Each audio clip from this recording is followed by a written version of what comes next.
Hey friends, happy Father's Day. My name is Aaron Ciotti. Everybody calls me Ciotti. Welcome to Sunday Q&A. We're going to stream exactly 2 hours today. Maybe a little bit less, because after the stream, I am my Father's Day present to my dad. Hey, he's hard to shop for. And this year I realized, hey, you know what he'd probably love? Hanging out with me for a couple hours. So after the stream today, I'm jumping into Gran Turismo 7 with him, and yeah, we're gonna hang out in there for.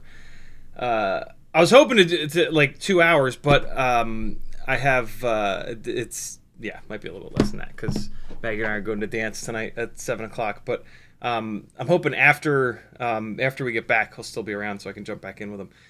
So yeah. That's what's going on for me today. We are going to Q&A as always. We are going to fly a bunch of batteries. I still have a whole bunch of batteries left over here. I put 40,000 kV 0702 We Bleed motors back into a freestyle rig. So we will fly those. What'll kind of be cool is we can compare this to the ultra lightweight setup. Let me see what this thing weighs. So this is like a pretty classic ultimate freestyle tiny whoop formula. Usually these are like a little over 18 grams. Let's see. Right on the nose, 18.05 grams. So exactly, this will be really cool. Exactly 18 grams with all the power in the world. 0702 40,000 kV motors versus 16.4 grams, I think. Yeah, 16.4 grams with 0702 28,000 kV motors. Yeah, I've been meaning to do this, and I think I know which way this is going to go. and I'm gonna be a little bit frustrated. I think that I'm gonna end up really digging the lightweight low KV setup, but that's a good sort of data point, because one of the other things that I want to do is try ultralight with more power. So this is the Mobula 6 2024 V1 with the direct soldered motors. That's kind of the only way that you can get down below 17 grams is to start direct soldering your motors, which sucks. The other reason this is so light is that it's got the NewbieDrone LiteAF frame. If you're gonna get that frame, make sure you get the white one. The black one broke like immediately. There's something about the colorant that they used, I think, in that black frame that really killed the durability, which is insane. We've like theorized about that, right? Because like plastic is clear, and so if you've got plastic that's a color, they're adding something to the plastic to make it that color. The darker the color, the more they're going to have to add, the less plastic that you get. Plastic is strong. Whatever they're adding to add the color is not strong. So yeah, wild that we've really we really got to see that super clearly. What's interesting though is that they don't have a clear LiteAF frame that I've seen. They have white and black, and this white is pretty opaque. So there's pigment or colorant or whatever in this, but apparently just nowhere near as much as the black frame. Or maybe the pigment, colorant, whatever the hell it is, in the black frame reacted in a weird way to the plastic and like weakened the plastic. I don't know, but this white one has held up shockingly well. This is also going to be looking at bi-blades versus tri-blades. I would love to run bi-blades on this, but at 28,000 kV, it just doesn't have enough RPM. So I'm super curious to do an ultra lightweight build with maybe like 32,000 kV motors, and then the bi-blades. I think that might be absolute magic. Although these GemFan 1219S's are really, really good. So yeah, super interesting stuff. I'm looking forward to kind of comparing these. I mean, we could also bring into the mix one of the other freestyle rigs. Hold on. So this is the 32,000 kV setup. We could also kind of bring this. So we've got 40,000. This is going to be just as heavy. This is like the ultimate freestyle tiny whoop weight. What's really insane is like this is now the heaviest, least powered weight. This is the most underpowered weight, underpowered rig that I've got. 18.1 grams. Yeah, kind of crazy. But it's on the HQ YOLO tri-blades. So these 0702 32,000s on these tri-blades blasts. Usually, like, I go to bi-blades above, when I get up above, like 30,000 kV or so. And then there's this one that I pounded the shit out of at Rampage, which is 18.6 grams because it has a better antenna. It's got the ORT antenna. How the hell is this one so light, though? 18.06. Why is this so light? And it has the ORT antenna. What? How is that? How has that happened? These are exactly the same. Same canopy, same camera, same antenna, same 0702s, BT 2.0, same NewbieDrone Cockroach 65 V3 frame. These must have different versions of the 2G4.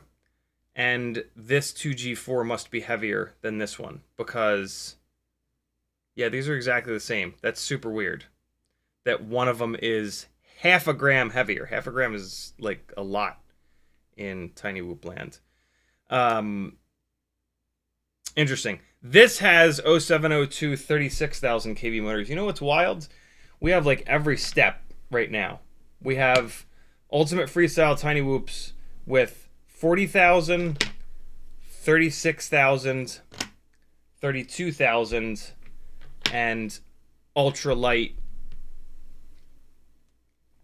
Need a name for this. Ultimate lightweight Tiny Whoop. So we've got like UFW, Ultimate Freestyle Whoop. This maybe is ULW, Ultra Lightweight Whoop. ULTW, and I'm sorry, it's UFTW, Ultimate Freestyle. Although this is still freestyle. I don't know. This is the direct soldered thing makes me want to scream.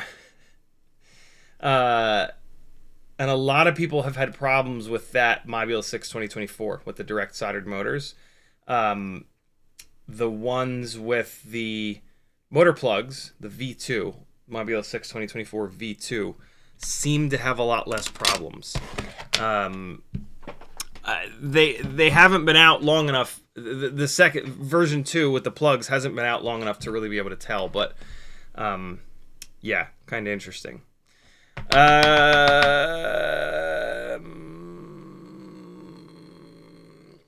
The other thing that we're going to do is dive into the RC car chasing rigs over here. This guy has the Caddx Ant camera in it, which I'm just done with. I'm absolutely done with this camera. It looks terrible. It adjusts to light and dark horribly. Yeah, I'm done. This camera is out. So this rig has to have the camera pulled. This rig is on 0702 30,000 kV motors. So the purpose behind this one is lightweight with the 0702s, but then low kV. I cannot believe that 30,000 kV is, in my twisted brain, low kV at this point, but it kind of is. Throttle. This rig is all about throttle resolution, but I want to get a good camera into it. So yeah, that's the plan for this guy. The purple Batwing rig. This currently has 0603 30,000 kV prototype motors on it. The thought process with this rig is that these bigger motors with the taller stator have better response time, but and more power as well. But man, the extra weight really changes things in not a good way for trying to stay. For trying to change direction with the little RC drift cars. That's the hardest part of tracking those guys, is the direction changes and trying to stay with them. You know, even though they're sliding around, they're still grabbing onto the carpet, and that allows them to change directions a lot quicker. So, like, for example, right, these two are pretty much identical, other than 702s, 603s.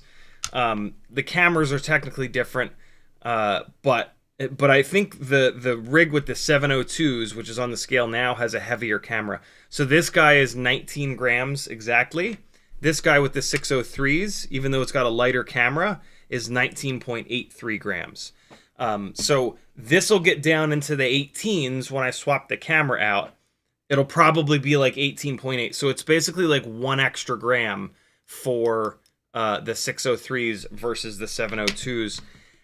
And I know that doesn't sound like a lot, but think of it in percentages, right? 1 gram at 20 grams of weight is a 5% difference. That's a 5% increase in weight between these two. So blow that up to 5-inch weights. That's a 600 gram rig. becoming a 630 gram rig. And that's not that big of a difference, but it is a difference for sure. And when I fly these two guys, I can tell. Like, I can just tell that this thing is lighter. So, yeah, these 603s are going to come off of here. I don't exactly know what I'm going to replace them with. I'm actually really tempted to replace them with 40,000 kV 0702s. Because what I've been kind of fucking around with at the RC Drift Car place is like flying really hard. And instead of flying it like a Cinewhoop, flying it like a 5-inch freestyle lunatic quad. And like what I'm trying to do is like throw it up over the car, throw it up over the little bridge that they now have, and do like really acrobatic kind of like 3D stuff. Analog is coming in at 60 frames a second, so I can slow it down to 50%. And it looks really, really cool when I start to do those really hard acrobatic moves. So yeah, I don't know. I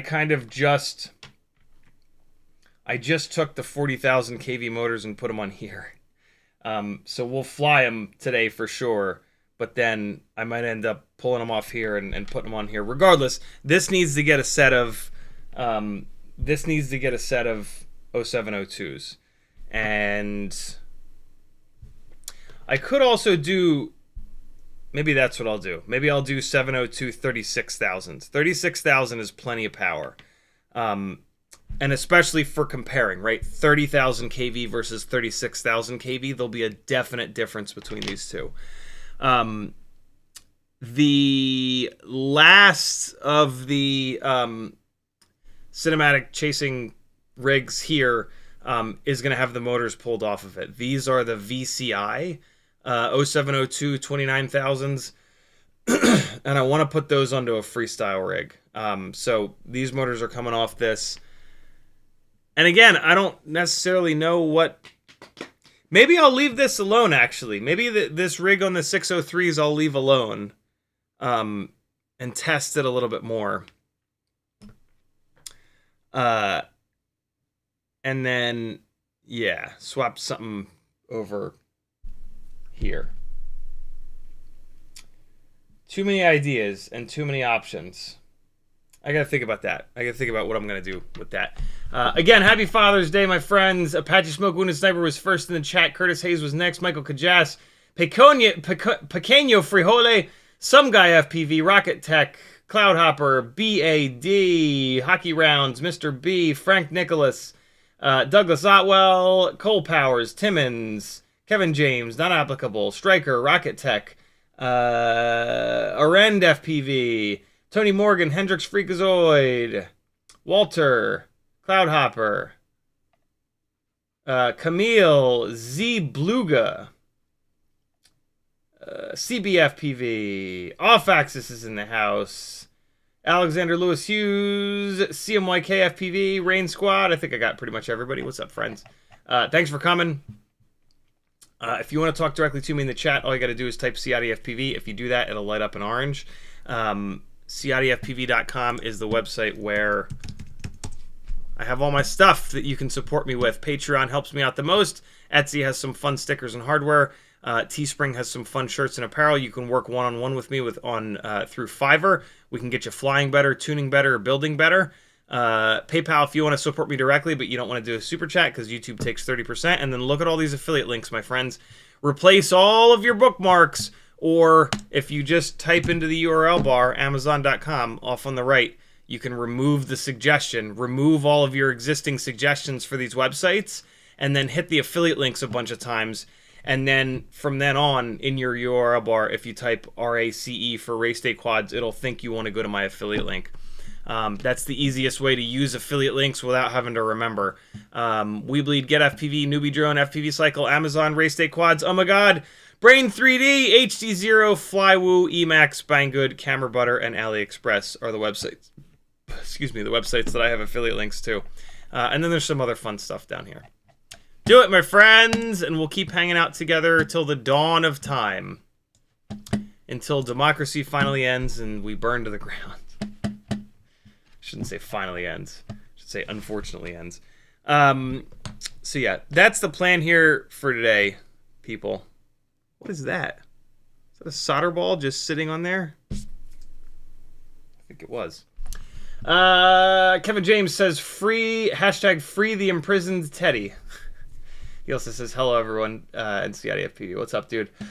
Striker says happy Father's Day. Thank you, brother. Cloudhopper says I finished rewinding a set of RS 0802 1.5mm shaft motors to 33,000 kV yesterday. Got them in my Mobula 7 frame with Mobula 6 camera, 2G4, and today 22.9 grams. What? Really? That's a little light, isn't it? 22.9? Is that right? Bueller? Where's my Jungle Gym Basher at? Where'd it go? What? Where is it? Hold on.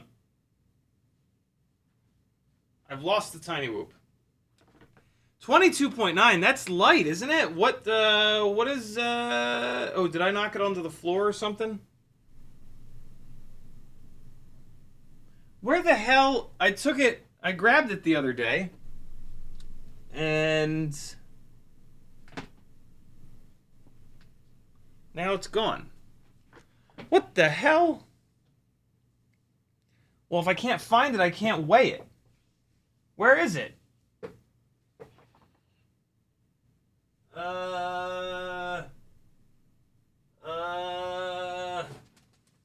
What? What is happening? Is this real life? Where is it? What?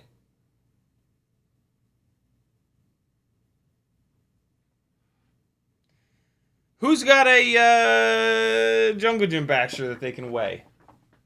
I didn't throw it in here, did I? No? What the hell? Oh, there it is. I got it. It's fine. Everybody relax. Hold on, let's see. How the hell did you get it that light? Let's see here. I need to swap the antenna on this one. 23.9. Yeah, that's light, dude. 22.9. Where'd you save a full gram? Oh, those motors are lighter, aren't they? The RS 0802 motors are lighter than these. Wow, there's no way that those motors are a full gram lighter. What antenna are you using? I'm using kind of a heavy antenna. I've just got like a regular bing bong antenna on here. I want to take one of these ORT antennas off of these guys and put them into this. You know, for Jungle Gym Basher, right, it's gonna fly around outside, so it makes sense to have a nice antenna on it. Damn, dude, 22.9 is great. That thing is gonna blast, and that's on 33,000 kV motors. That's dope. That's really, really cool. I don't have a Jungle Gym Basher that'll fly that good. That's awesome. How much quicker are you getting at rewinding the motors? And are you able to wind them in a way that like the windings are more orderly than Happy Model, or is it just too small? Is it just like get the number of winds on there and just move on? Because apparently how neat you wind the windings does matter. Damn, dude, that's wild. Good shit. Alright. What do we got here? What else is going on? Cloudhopper says, only did a test hop inside as it's 20-mile-an-hour winds out right now. Indoor hop was very promising. Bad says, happy Father's Day to you as well. If you're fathering. Striker says, watching the Flowstate documentary with my grandpa right now. Thought it would be nice to introduce him to the hobby. He's obsessed with camera drones already. Very cool. Flowstate was beautifully done by James, and I was very lucky to be included in the incredible group of people that they interviewed for that. Z Bluga says, got a question. Building 2S Mobula 8 with Walksnail. Want to use 1103 11,000 kV motors. Do you think it's okay? Flight controller is going to be crazy. F4 DXV3. Thanks for the answer. Should be good. That's about the right. That's probably the right kV for 2-inch propellers. I don't know anything about that that AIO, but yeah. I mean, you know, when you're looking to do a build, the biggest question is always, will these motors make enough power for the all-up weight of the rig? I haven't done a 2-inch tiny whoop build to know for sure, but 1103 is probably about the right motor size, because on this, you know, one step down, 75 millimeter motor to motor, 1002 seems to be like the bigger motor that you would want to run. So 1002 to 1103, that's about right. That jump is about right. And then on 2S with the 75 millimeter rigs, it feels like 14,000 kV is about right on 2S. And then so 11,000 kV on 2S with the bigger 2-inch props, probably about right. So yeah, that should be a good build. Bad says, so 1 week with the V2 Mobula 6, and I've had the crimped wires fall out of one motor plug, one wire come out of the crimp on another motor, and just yesterday the camera died. What the hell? I think I've only had the wires fall out of the crimps like once ever. And then you had the crimped part come out of the plug, it sounds like. That's super rare too. I don't know what the hell Happy Model's doing, but yeah, the Mobula 6 2024s do not seem to be anywhere near as durable as the old Mobula 6s, which is super annoying. Although, you know, FPV is very DIY. And we do smash the shit out of these things, so it's tough. It's tough to expect any of these manufacturers to make something that's going to withstand the abuse that we put them through. But at the same time, yeah, the old Mobula 6 was unbelievably durable. Timon says, what about the ultralight build with the YOLO props? Yeah, well, so the talking about this ultralight build with 0702 28,000 kV motors, the YOLO props are very, very, very slightly lighter. I think they're like 0.02 of a gram lighter. So it won't necessarily make this significantly lighter. The magic of the YOLO props is that they're crazy lightweight, and so they spin up and down really fast. So the response time is absurd on them. These Gemfan 1219Ss are almost as light, and they're significantly more pitchy, which is why I've chosen them for this rig. I had the HQ props on this rig, and they were totally fine. Actually, this came with the YOLO props, and I switched over for the extra pitch, and it definitely made a difference. So on these 0702 28,000 kV motors, I will not run them on any other propellers than these, because the motors are a lower kV and I want every bit of power. I don't necessarily want every bit of response time. That's really how you're going to make your choice between the Gemfans and the HQ tri-blades, ultralight tri-blades. The HQ ultralight tri-blades will get you better response time, but better response time, slightly less power, slightly less not slightly less durability, less durability. So HQ YOLO props, better response time, less durability, slightly less power. Gemfan 1219S's, more power, slightly more power, more durability, slightly less response time. So yeah, that's the difference between those two. On this rig with these motors, it's all about getting the extra power out of them. 28,000 kV is a little bit low for me, and man, this combo is just awesome. Like this setup is just perfect the way that it is right now. super curious, like I said earlier, what that would be like with bi-blades. But in order to run the bi-blades, I have to go up to a higher kV motor to get the power out of them. And that's annoying because that means I'm going to have to cut a set of motor plugs off and direct solder a set of like 32,000 kV 0702s, which that just sucks, you know, like, so as curious as I am, this is a pretty compelling little setup because all this really is a Mobula 6 2024 V1 with no motor plugs, with the direct soldered motors. You swap the propellers. You take the the big silver ground plane off the antenna to save a bunch of weight, and then you switch to the old school canopy and RunCam Nano 3. That's it. That's this whole rig. You don't have to do this 180 degree BT 2.0. It comes with an A30. So, oh, and you swap the frame obviously to the LiteAF frame. So this is a fairly well, you do have to solder. The camera is not on a plug, so you do have to direct solder the camera. But I mean, you could totally leave the Mobula 6 2024 canopy and camera on there.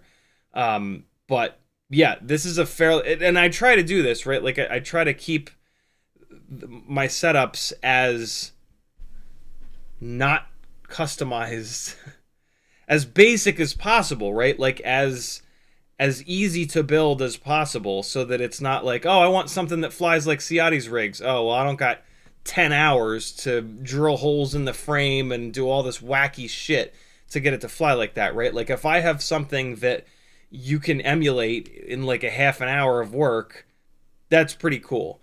And also the other big reason behind that is the less custom the thing that you fly hard is, the harder you're willing to fly it, right? Like if it's just like, I mean, the pinnacle of this is like no solder setups, right? Like if you can do something without having to use a soldering iron, you're going to be willing to batter the living shit out of that, because when you break something, you don't have to break out the soldering iron. You just plug something new in and away you go, right? Like that's the holy grail. Yes, you need a soldering iron to make this antenna super lightweight, but this is indestructible. You're never going to break this antenna, so that's totally fine. The camera, the RunCam Nano 3 camera in this canopy, that is a setup that, yes, you're going to have to bust out the soldering iron for, but this camera and canopy are almost indestructible. So, yeah, this setup, like, yes, you have to use a soldering iron, but it's not something that you need to use a soldering iron over and over and over again, other than the direct soldered motors, but it's so lightweight that it seems to really help with the durability on the motors. So, yeah, I don't know. But there you go. There's answers to questions that you didn't ask. Kevin James with a fucking $50 super chat. Thank you so much, homie. He says, Happy Father's Day to you and all you wonderful, loving fathers in chat. I agree, man. Kevin, thank you so much. That's incredible. BLD with a $5 super chat for the motor fund. Let's get it going. 30 years to 35. Thank you, homie. What else is happening? What else is happening? Where was I in chat? There it is. CBFPV says, at what point should I replace 5-inch motors? That is a question that each one of us have to grapple with.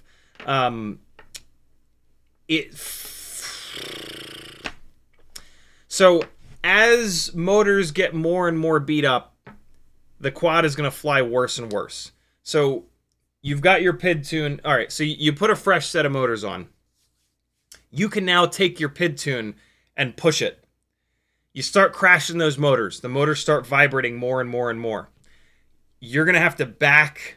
Your PID tune's going to be up here, potentially. You're going to have to back that PID tune off as you beat the motors up more and more. Because the more beat up the motors, the more vibrations they're putting into the system. And there's only so much that you can do with filtering to filter those physical vibrations out before they're going to get into the PID loop and make that thing want to fly away on its own. And so the more beat up your motors are, the worse the rig is going to fly. At some point, you might even get into a situation where the motors are so beat up that you've got jello in the HD.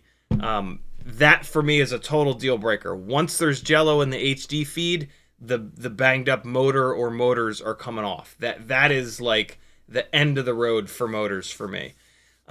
If you're not flying an HD camera, you can push them even farther, but it really comes down to that. Like, how bad are you willing to have that thing fly? Because like I said, as the motors get more beat up, you have to pull your PID tune down.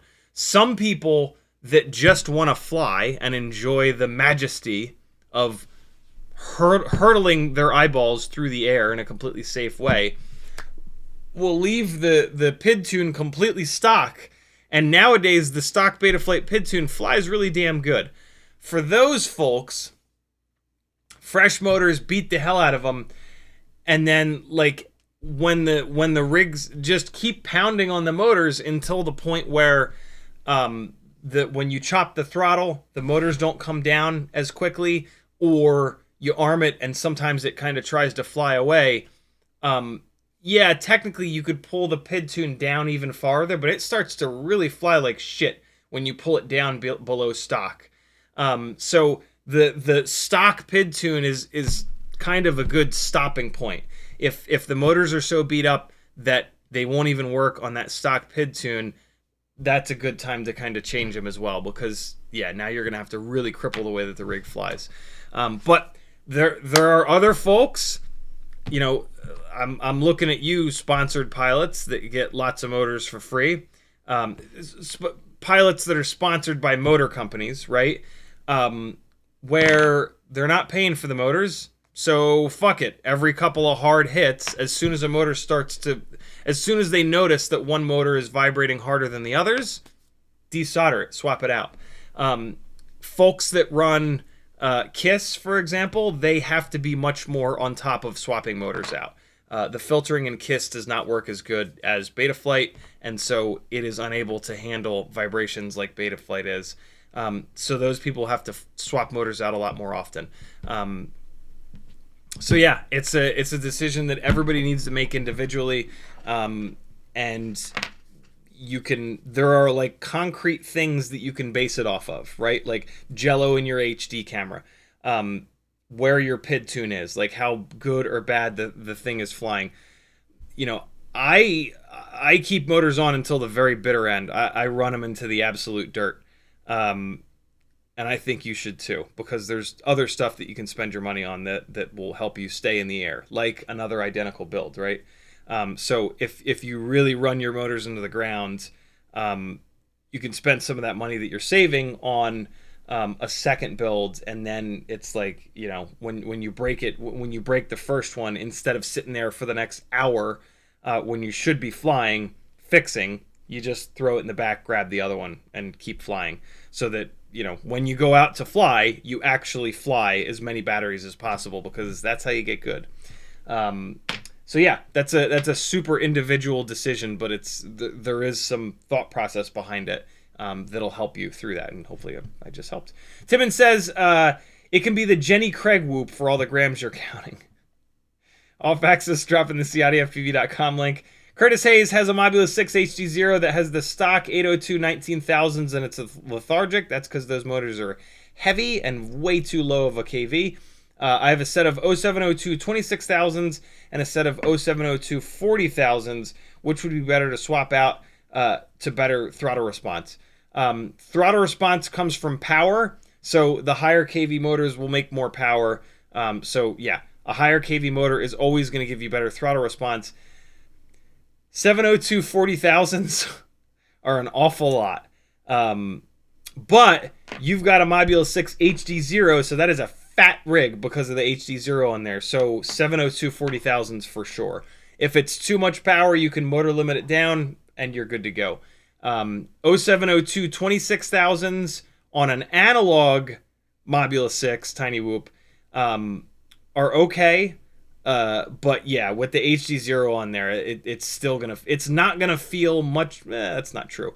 The 0702 26,000s versus the 0802 19,000s, you'd feel a big difference, because the 0702s are lighter, which would help that rig out a lot because it's a fat rig.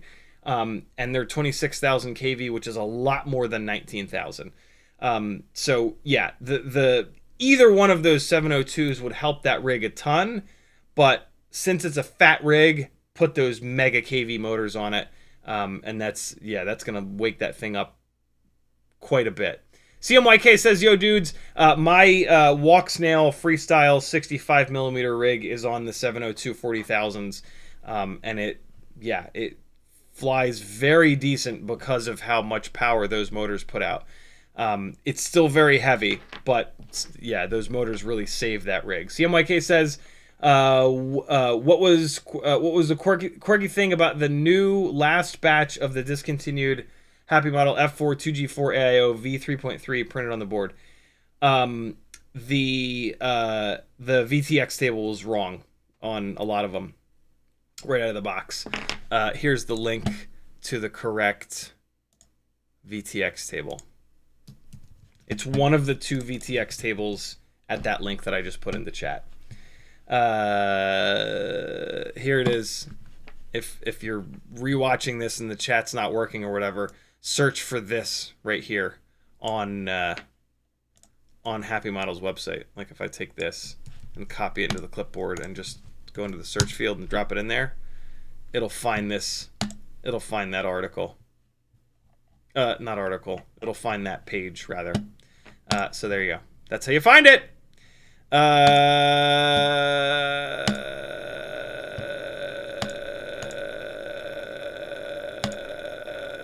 Where is it?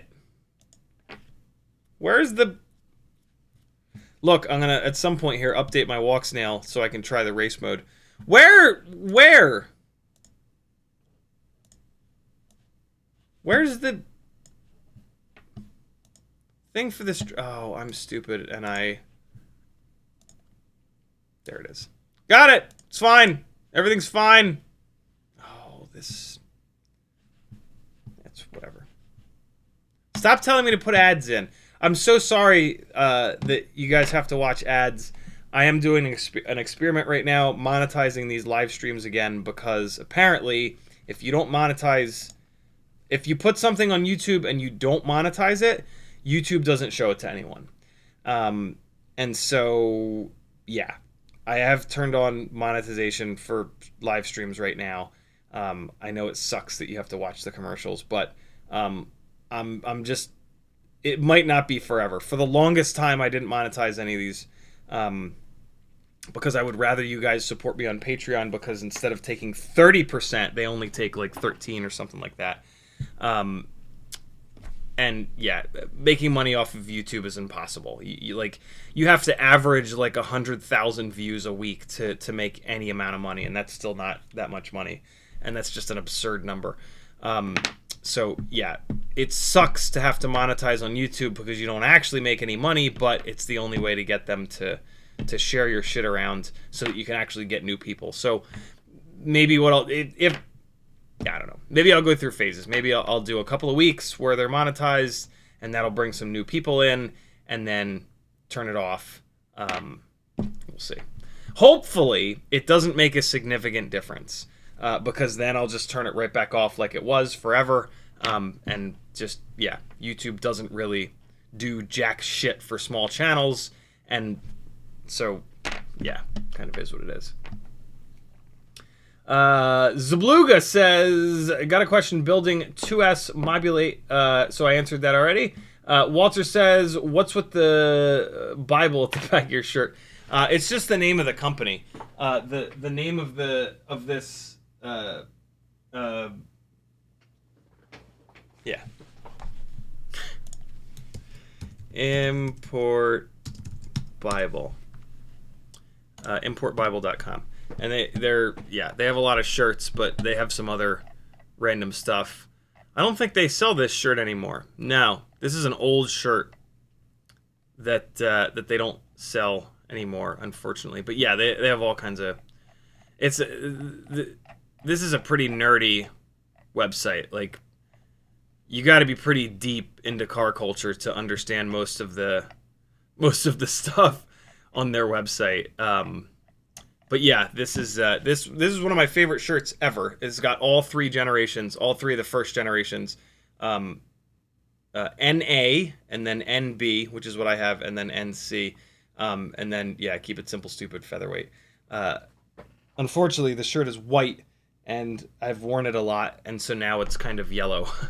But it is what it is.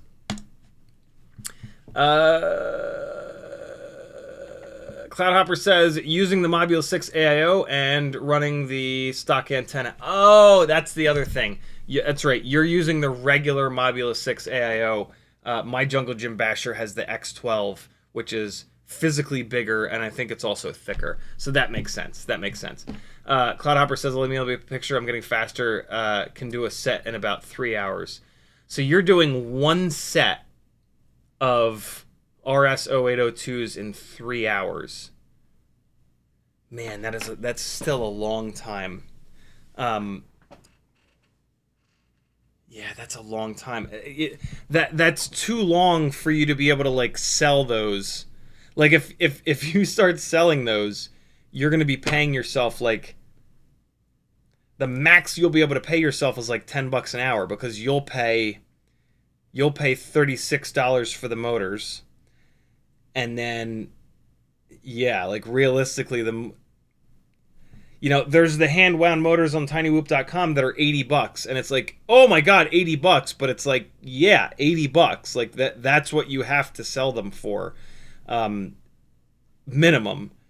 And yeah, 3 hours of work at $80, you're making $40. You're making like $12, $13 an hour. That's annoyingly low. Unless like you enjoy doing it, which I doubt. I doubt that you enjoy rewinding those motors. But it's very cool that you're doing it, man. Very, very, very cool. Rocket Tech says, Amazon link changed to your affiliate. I had a lot of suggestions to clear. Prepare for the deluge of cash. LOL. Thank you, Rocket Tech. It's very cool of you. Zabluga says, thanks, man. You're certainly welcome. Pequeño Frijole says, whoop wire for motor wires will save some weight. That's that wacky single strand stuff, right? Whoop wire. So they have this 28 gauge, but motor wires are 30 gauge, I believe. There we go. There's 30 gauge. So I think this is the stuff, right? Yeah. Super, super, super thin, single strand. That shit freaks me out, man. Also, like, this is red and green twisted. You're gonna have to then, like, so you're gonna have to add a third one in. Yeah, I'm all down for... Oh, that's interesting. I'm all down for making these things lighter and lighter and lighter. But what I really try to avoid... Sorry, I did not have the right screen on there. What I really try to... Here's the 30 gauge whoop wire.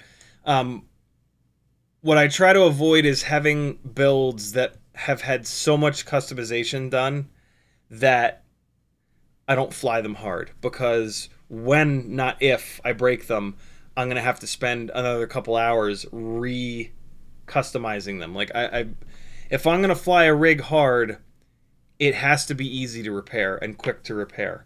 And I recommend that for all of you, too. Like, it's fun to go nuts and pour 20 hours into a build and have it perform unbelievable.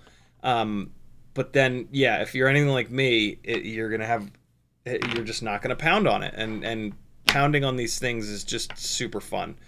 So yeah, that's tough. Look at this little stripper, wire stripper. That's an important distinction. Look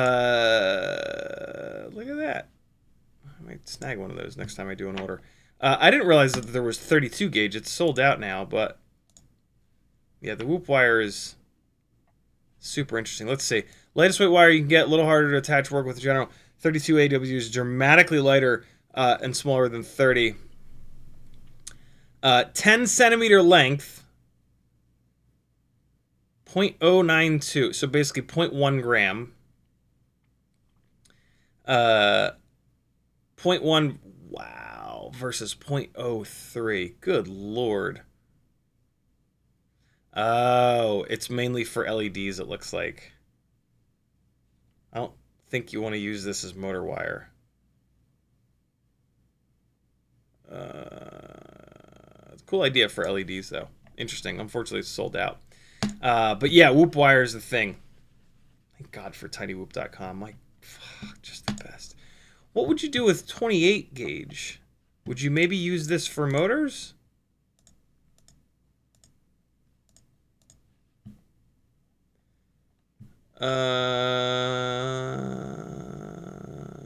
Go-to wire for custom. Nah, Jesse's using it for LEDs. Interesting. Yeah, I don't know. I hate soldering to these motors so much. I doubt that I would ever go down that road. It's a great idea, but yeah, that's a bit much. Walter says, with props, it's like wheels, titanium wheels with less possible rubber. It popped into mind, so I'm there today.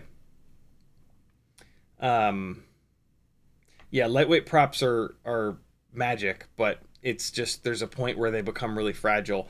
And HQ has a tendency to really push that. They really, even with their 5-inch props, like their J series of propellers, I can't crash them once without them being unflyable. So yeah, like I get it, but be careful, because as soon as you have propellers on a build that you can only crash once, if you crash up on like a rooftop or something, you're not getting that shit back. So I'm a much bigger fan of props that are slightly heavier, that are durable enough to take at least a couple of hits. But to each his or her own. Kevin James, thank you again for the incredibly generous $50 Father's Day super chat. Walter says, I think if you start sanding on a frame, you can improve 0.5 gram and better airstream. I'm sure of it, but I'm never going to do that. A BLD, thank you for the $5 for the motor fund again. Alexander Lewis Hughes says, what did you do / will you do for fun today? As soon as this stream is over at 5:00, I'm jumping on Gran Turismo with my dad, and we're going to celebrate Father's Day together by hanging out for like an hour and a half before I go to dance class with Maggie. So yeah, this afternoon's going to be super, super fun. Couldn't sleep as always last night, so I was up until forever. So yeah, I didn't really get to do anything this morning, but that's life sometimes. Straker says, so overall, how is the LiteAF? It's great as long as you get the white one. I'm shocked at how durable it's been. I did not expect that. I don't love that they took the little hooks off of it. I would love to run this frame on one of the RC car chasing rigs, but yeah, not a whole lot that I can do about that. So kind of is what it is. Unfortunately, like those hooks don't weigh anything, you know what I mean? So I really wish that they'd left them on there, but I totally understand why they took them off.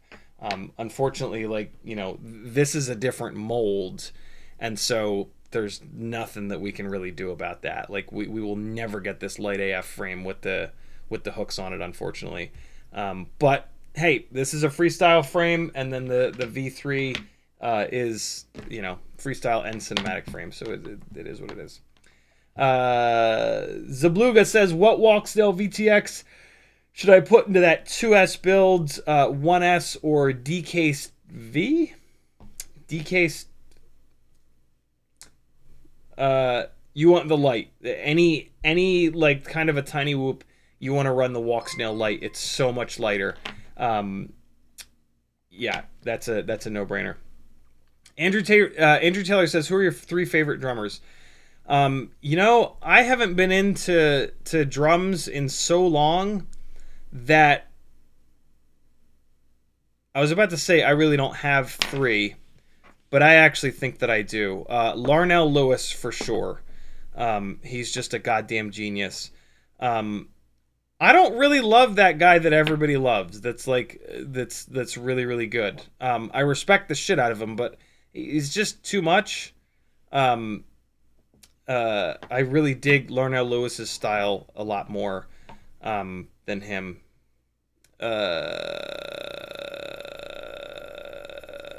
Who else? Yeah, see, I haven't paid much attention in too long. Not Mitch Mitchell. You know, the guy, the YouTube guy that like everybody talks about as the best drummer ever. That guy, the guy with the accent, and he's all big and strong and that guy.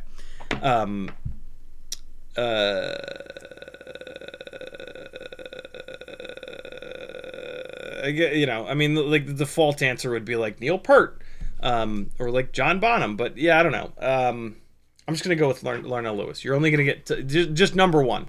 It's gonna be Larnell Lewis. Timmons says, do any of the 1S Walksnail boards work with Gyroflow? Unfortunately not. But if you run with a Walksnail board, in a Walksnail build, if you run like the Beta FPV Cross AIO like I do, that has black box on board. And so you can set the black box to log at like 500 hertz. I think that'll work. And then it'll log for a long time, and you can use that with Gyroflow. So yeah, there is a way to get horizon locked footage, stabilized footage with 1S Walksnail builds. Bob Bruce says, what's up all? Happy Father's Day to all the fathers in here. Steve Jobs says, on super high kV motors on a tiny whoop, how should I adjust the PIDs? My whoop will twitch under high throttle. Lowering the master multiplier helped, but I don't understand why. The higher kV the motor, the more power and the more response time that you're going to get from it. The higher you push the PIDs, the quicker the response time is going to be. So the higher kV motors you run, the less you need to push your PIDs. To the point where this rig on the 702 40,000 kV motors, I run basically stock PIDs. The motors are so powerful and so high kV that you don't need to crank the PIDs up. You have artificially cranked the PIDs up by running motors that are ballistically powerful. So yeah, that's kind of how that works. Walter says, no problem, we try to help. PUC says, what parts would you recommend for a 75mm Jungle Gym basher? I already have a Happy Model X12. Just swap the motors. Swap the motors and the motor plugs. The motors that you want are going to be 1.5mm motor shafts, so they're nice and strong. My favorites are the iGal limited edition 0802 27,000 kVs. I don't think they're in stock right now, but just stock them. That's it. Estepario. El Estepario. Thank you, Rocket Tech. It looks like Crom called it as well. Yeah. And then BT 2.0, and just fly the shit out of it, man. The 1S Mobula 7 ELRS is almost the Jungle Gym basher right out of the box. Crom says, do you have any opinions on the other Whoop-friendly firmware as Quicksilver, Emu Flight? Yeah, they're fine. They're just not as good as Betaflight. Betaflight has 20 plus devs working on it, and they have been for many years. Those other firmwares are typically just a fork of Betaflight, so they benefit from the thousands of hours that those devs have put in. But then they're usually like a team of 1 or 2 people. And so as soon as they fork it, it's as good as Betaflight on that day. But then the 20 plus Betaflight devs keep doing shit. And they keep improving Betaflight. So as soon as that's forked, it falls behind immediately. Sometimes they put a bunch of stuff that is specific to Whoops that will make it a little bit better on Whoops, but the Betaflight devs are going to catch up, and they're going to run right past them. So yeah, they're super interesting, and it's great that they exist, and they serve an incredible purpose of like showing the Betaflight devs new stuff so that they can then take a look at it. But yeah, I don't really bother with them because like there's, you put them on and there's a bunch of learning you have to do, and then you have to get used to it, and then they fall behind, and then it's like, all right, well, now I got to go back to Betaflight and reset up a bunch of stuff and relearn this new stuff. I find it easier just to run Betaflight on everything.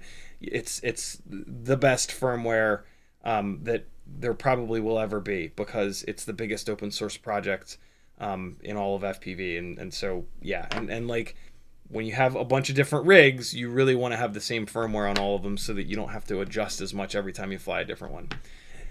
Painey says, dumb question, but how do the cockroach frames V3 and LiteAF actually hold up to 1S Lipos? They don't have a slot like the Mobula frames. I rotated the AIO so it would sit between the frame and the plugs. They're great. I have not had any problems. You know, the V3 uses an extra set of threaded holes on the bottom to double as what pushes the battery up against the tray, which is really cool because you can do stuff with those holes. That's what she said. And then the LiteAF frame just has little, like, instead of the holes, it's just got like little, I don't know, it's like, it looks like this.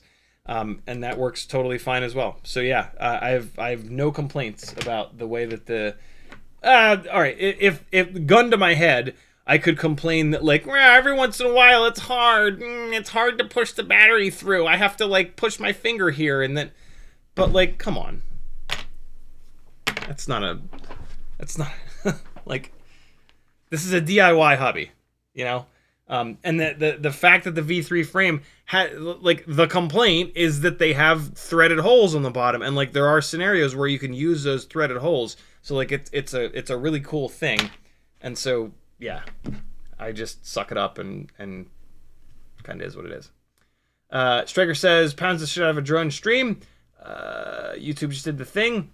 Cloud Hopper with a $10 super chat. Thank you, brother. He says, happy Father's Day. I sent a pic of the 22.9 gram jungle gym. Where? Live stream live, maybe? Let's look in there. Nope.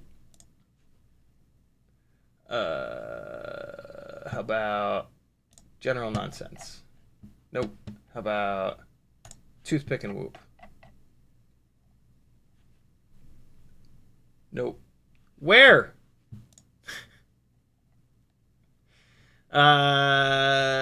Thank you for the super chat, my friend. Walter says he's still there. Enjoy Father's Day. You are the best. Half Fast says source for 0.99 millimeter drill bit. Me! Buy one from me! I still have a whole bunch. Or, look, you can buy one for me for $5, which is the shipping. Or you can get a set of 10 for like $10 on Amazon. Either or. I would love to sell you one because I bought a whole bunch to sell to you guys so that you wouldn't have to pay $10 and have 10 of them for no reason forever. You'll never need more than one. So yeah, jump onto my Etsy store, see if there's anything else that you want, like a sticker, or I have some other random hardware on there, and then just message me. Don't put the order through Fiverr, Etsy. Just message me. All my contact info is on CiottiFPV.com. Tell me what you want, and we'll just do PayPal, and away we go. Pequeño Frijole used 28 AWG on an HDZero build, and the custom build thing is a totally fair point. Yeah, like, you know, believe me, I would love to go ballistic customizing every single one of these things and drilling holes in every single little spot that doesn't need to be strong and, like, rewiring every little thing. But yeah, I've been down that road. That is something that I learned in motorsport, actually. So there's an amazing documentary called Love the Beast. Eric Bana, yes, that Eric Bana from 300, from Gladiator. He wasn't in 300. He was in Gladiator, Black Hawk Down, bunch of other stuff. Eric Bana, right, the actor. He spent tons of time and money building a old school muscle car into a Targa Tasmania rally. Not like rally like bouncing through the woods rally, road rally, where there's checkpoints and you have to hit them in a certain amount of time. So he spent all this time and effort, years and years and years, building this car. And the documentary kind of follows some of that. And then he does target Tasmania for the first time with it and blasts it into a tree. And the car probably had 2,000 plus man hours into it. And in one instant, that destroys probably about 1,000 hours worth of work. And so, and the documentary like hits really hard on the fact where it's like, what the fuck do I do now? Do I put all of this time back into it?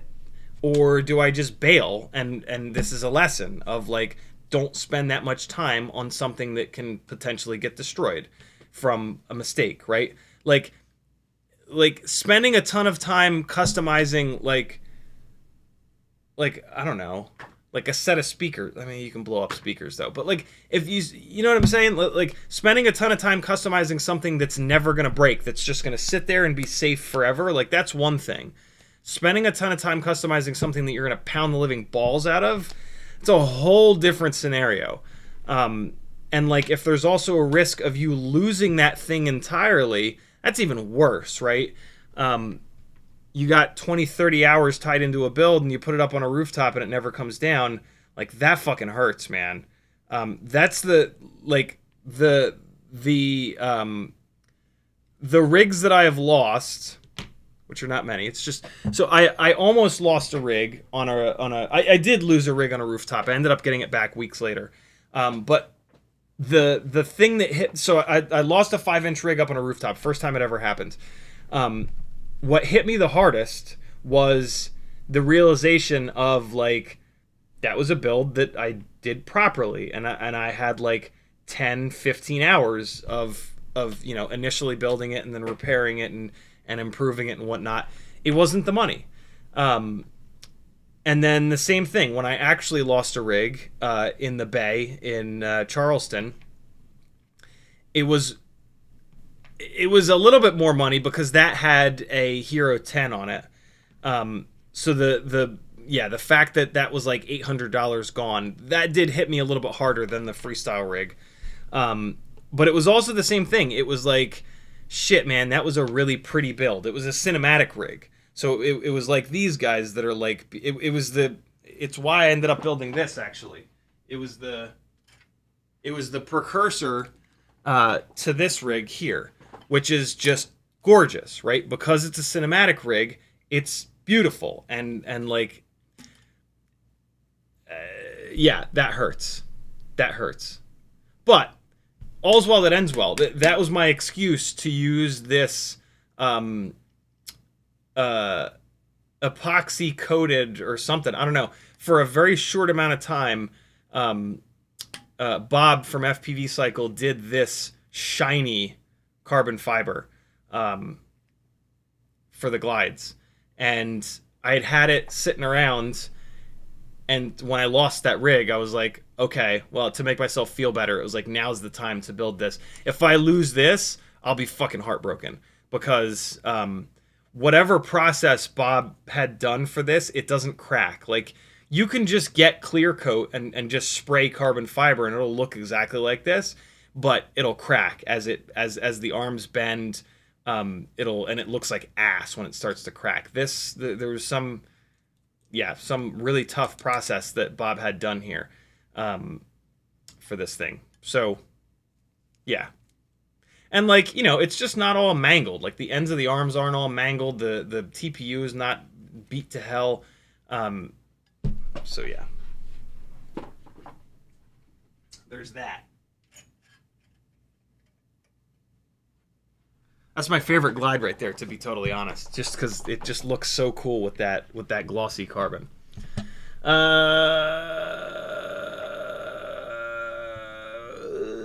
Where was I in chat? SiscleFPV says, Happy Father's Day, bud. I hope you have a good one, and the same to all the other FPV dads. Thank you, brother. BLD says, Jeff Porcaro. I actually don't know who that is. Timon says, on my Mobula 7 V4 frame, I get bad jello from Tattu 450 batteries being loose. Yeah. What's the best way to tighten them up? Tape on the batteries or the frame itself? tape on the batteries is more like reversible or whatever, but it potentially adds more weight. Here's my recommendation. E6000, and you can kill two birds with one stone. The support, there's a support that breaks a lot on that frame, and you can beef that support up and close the battery bay down a little bit at the same time. So it's this support here that will break, and so put a little bit E6000 on the corners of it on the top here, but then also do that on the bottom. And when you do it on the bottom, you see how it closes up the battery bay there? It puts that angle on the battery bay, and that will make the batteries fit in there a little bit better. That is a real thing. And so yeah, on this guy, on this frame, when I put the batteries in here, they're harder to put through, but they don't wobble all around anymore, right? Like normal, I don't think I did it on this one. This is a Meteor 65 airframe. Yeah, I've kind of done it on all of my Mobula 7 V4 frames. But I mean, here, well, you'll recognize, you'll notice this. Ready? See how it doesn't fall out? Without that in there, it would absolutely fall out. They're loose as hell on the regular Mobula 7 V4 frames. I would not be able to do what I'm doing right now without pulling the battery out. And it's just from those little tiny corners of E6000. Yes, it makes the frame a little bit heavier, but I'll bet you that taping around the battery adds a lot more weight than just that little bit of E6000, and it's going to make the frame stronger. So yeah, do that. Don't get too carried away, though. Don't put too much E6000 in there. How much is too much? I don't know. PUC says, Tiny Whoop pinch cam and pound mount, and also what frame for the Jungle Gym Basher. Leave it in the frame that it came in, the Mobula 7 V4 frame, and then Tiny Whoop pinch cam and pound mount. What about them? Like, they're good. I dig them. They're not my favorites, but they're good. Cloudhopper says emailed it. Ah, okay. There it is. How do I get this image out of here? That's how. Very cool. This is far too clean. You need to get this outside and start scuffing it up and battering the shit out of it. Look at you're using, that is not the stock. Oh, right. You had to get thicker wire, didn't you? That is not the stock winding material. Dude, that's very, very cool.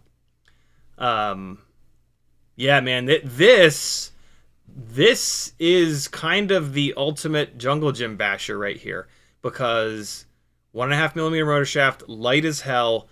I would switch this for it to be the total best scenario. You'd have to switch it to an ORT antenna. That would make it even lighter. But yeah, this is pretty damn close to the actual ultimate Jungle Gym Basher. Very cool. Very, very cool. He says, I think my winding is a bit neater, but it's still difficult to get it perfect. Yeah, I kind of assumed so. That's tough. That's rad though, man. Very, very, very cool. Cloudhopper says email. Oh, we got that. Walter says, same story here. Let's throw away a Honda Goldwing. It's over. I do something else. Freelojo putting the CiottiFPV.com link in the chat. Thank you for that. Ragatech says, when would I need one of the 0.99mm drill bits or the pin vise? When would I need one? So the 0.99mm drill bit you're going to use to open up your Tiny Whoop props just a little bit, so that there are certain Tiny Whoop, most Tiny Whoop props are a little bit too small in the inner diameter, and so you have to really push them down onto the motors, and that really stresses out the connection between the motor shaft and the bell. And so after you've done that a bunch of times, you will push the bell down through the motor shaft and the motor shaft down through the bell, and the bell will start spinning on the motor shaft. That motor is done. You can screw around with this Loctite, this special Loctite, but that motor is pretty much done. So the 0.99 millimeter drill bit, whenever you get a new set of props, you just run it down the middle real quick. The pin vise is amazing to hold it. You don't technically need it. You can just grab it with pliers, but the pin vise is here for you. I have one left. I have one pin vise with 0.99 and 1.5 millimeter drill bit left, which is $40. And so yeah, when you get propellers, you just put them onto the 0.99 millimeter drill bit, and it's going to take the tiniest little bit of material out of it. And now when you go to push this onto the motor shaft, you don't have to jam it on there. It goes on perfectly. 0.99 millimeters is the right number for it to have enough grip that it doesn't fall off, but it doesn't have so much grip that you ruin the motor. So yeah, the 0.99 mil drill bits are magic. And then the 1.5 millimeter drill bit as well. I don't have any extras of right now, but I do still have that one. It's kind of the ugly pin vise that I tried to heat flame to make it purple, and it is purple, but it's kind of sloppy. The 1.5 millimeter drill bits are for the 1.5 millimeter props, and since I would rather have gotten a 1.499 millimeter drill bit, but they're super expensive. And so what you do with the 1.5 millimeter drill bit is that you just very lightly put the propeller on, and as soon as the propeller is all the way on there, you pull it right back off. You just be a little bit more careful with it. With the 0.99 millimeter drill bit, you don't have to be as careful. You can kind of spin it, put the propeller all the way on, take the propeller all the way off. And yeah, that's it's a double pin vise too. So you run the 1.5 on the one side, the 0.99 on the other side. BLD says Jeff Procario was a co-founder and drummer for Toto. Ah, okay, fair enough. White Powder RX Beaches says because they are brave. Who's they? Who's they that are brave? Ramdonko putting a lot of question marks. Ginger FPVRC says, who has the best no black box tuning guide for F411 based MCUs on 431? Thanks, Happy Daddy. LOL. I got 2 good kids. Love them to death. LOL. 5-inch platform, by the way. I doubt that you're going to find anything that specific. Like tuning, if there aren't many tuning guides, full stop. There's probably like maybe half a dozen in total existence.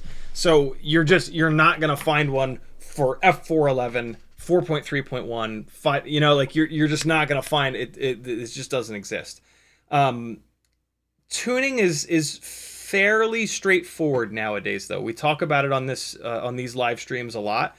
You know, the bulk of tuning is done with the super easy button to tuning is the master multiplier. Move it up for a more locked in tune, move it down if the motors are getting hot or if the rig is just overactive and the tune is too much. That'll get you like 90% there, just using the master multiplier, just moving it up and down. And you can do that in your OSD, so you can do it in the field. If you want to, you know, if you can handle 2 sliders instead of just 1, so here's the master multiplier down here, right?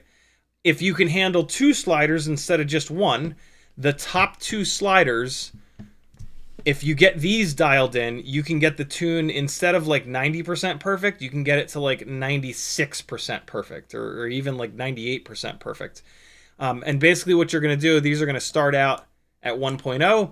You're going to fly the rig, make sure the motors don't get too hot, make sure it's not acting funny, and then you're going to move the top slider, the damping slider for D gains. You're going to move this from 1 to 1.2. Fly it, make sure the motors aren't getting too hot. If all is still well, you're going to move this to 1.4. You're going to grab this P&I gain tracking slider. You're going to move this up to 1.2. Fly it, make sure nothing's weird.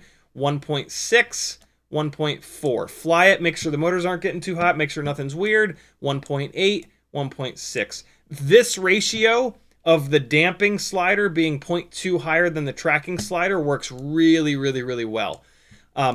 I prefer even more D gain. So like I run a ratio of 0.3 higher on the D gains than the tracking. It's kind of personal preference. You can ignore the rest of this shit. This is all like extra stuff. These are the ones. These are the sliders that do most of the work with tuning. So yeah, I mean, that's like 95% of tuning right there. The stick response slider is going to tune how responsive the sticks are. I like my footage to look smoother, so I run this very, very, very low. The dynamic damping slider adjusts how high the D gain is going to go when extra D gain is needed. Some people don't like this and they run it all the way down at 0, which turns it off. I really do like it. So I run it all the way up at 1.2. This only becomes active when the rig is in prop wash, which is pretty rare. So this doesn't do anything for 99% of the time. The I gain slider you can pretty much just leave at 1.0. The pitch specific sliders are for if you have more weight on your pitch axis than your roll axis. Tiny Whoops have a battery that runs front to rear, so they have a little bit more weight on the pitch axis. On like a 5-inch freestyle rig that has a big ass heavy GoPro all the way in the front, I would run these guys up at 1.15 or 1.2 just to give the pitch axis a little bit more love. You can specifically dial that in. You do a roll. You do a roll and you see how it handles it at the end if there's no bounce back, and then you do a pitch move and there is bounce back on the pitch. You move these up because that's going to give the pitch axis more authority, more quicker response time, more power. I hope to hell I was sharing my screen when I showed you guys those. Was I showing my screen? I think I was. That right there is the full tuning. Like 95% of tuning is those first two sliders. If you want to get to 99%, go and do the rest of the sliders like I just told you. The last missing piece is the filter settings, but I mean the stock filtering works really, really, really well. Usually you can take this gyro filter multiplier slider and move it all the way up. And then your D-term slider, the higher you move this, the less you're going to be able to do on the pids. So it's a little bit of a dance. And for me, I would rather, I don't go super aggressive with this so that I can go super aggressive with pids. The pids make a much bigger difference in flight characteristics than filtering. So for me, this is the perfect, like, slightly more aggressive than stock filtering setup so that I can then really push hard on the pids.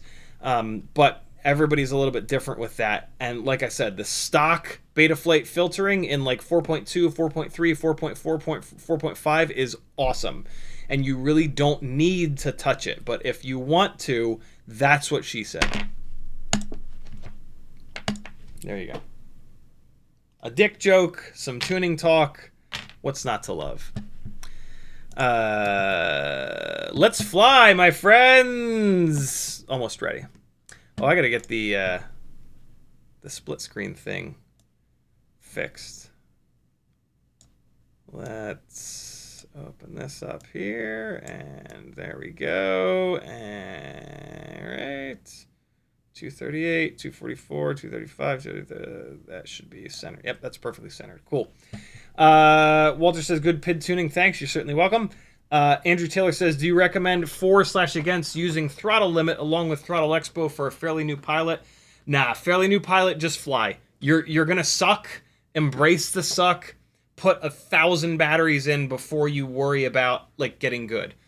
Because you're gonna have to. You're not gonna get good right away. It just doesn't work like that. So ignore all of the tuning, ignore all the bullshit. Don't change a goddamn thing. Just fly, break it, fix it, fly it, break it, fix it, fly it, break it, fix it, fly it, break it, fix it. I swear to God, for 1,000 batteries. And then, like, if at some point you have like an important thing coming up, like you're going on vacation to somewhere gorgeous and you're gonna bring the quad with you, sure, dive into tuning.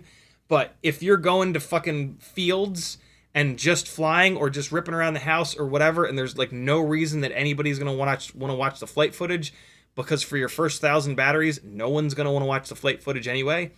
Don't do shit. Just focus on flying.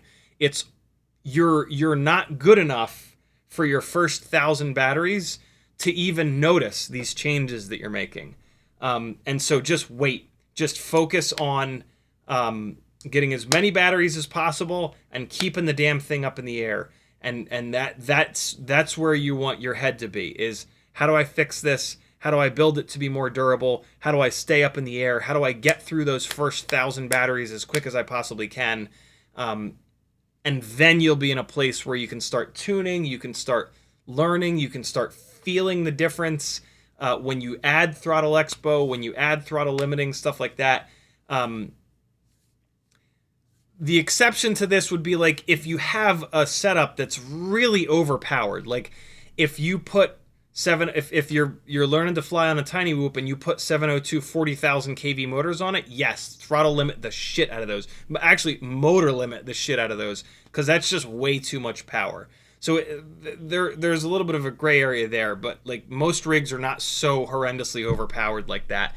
And even if the rig is kind of overpowered, those first 1,000 batteries are all about learning, not getting good.